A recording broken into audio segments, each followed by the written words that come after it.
नमस्कार मो channel Sangeeta mills ready आपण समस्त को अनेक अनेक स्वागत। आज आम चलतु बनइबा मॉर्निंग शेक माने मॉर्निंग रु ए शेक एमती बनई कि देखिए बहुत ही भल रहिबो, देह भी सुस्थ रहिबो आ पूरा शरीर ପାଇଁ बहुत हितकारक। आ सकाळु सकाळु आपण माने ब्रश करके आपको निश्चय बनै कि पियंतु, देखिए बहुत बेनिफिट रहिबो। आ तापर चलंतु आमे प्रस्तुति प्रणाली देखौची आपण मानको।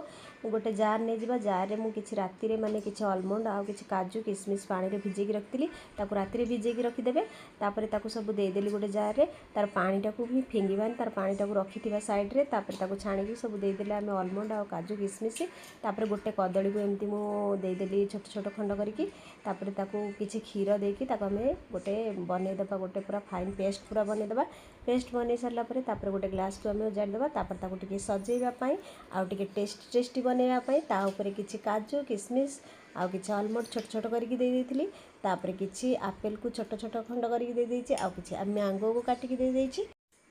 एठी हमें मैंगो को देदेले। तापर देखंतु एठी हमर फाइनली पूरा रेडी हो जाइछि मॉर्निंग शेक। एठी हमर सकाळु सकाळु एमती बनेकी निश्चय देखंतु, आ शरीर पई बहुत भलो। तापर निश्चय मते कमेंट रे जणेबे केमती लागिला। रहूछि नमस्कार, बाय, जय जगन्नाथ। हाँ, आउ गोटे कथा आपण मानको कहि रखुछि, मोर जदि नुआ नुआ रेसिपी देखिया पई चाहुचंती ताहले निश्चय जाई सर्च करंतु संगीता मिल्स रेडी। आउ निश्चय मो चैनल को सब्सक्राइब करिया को जमा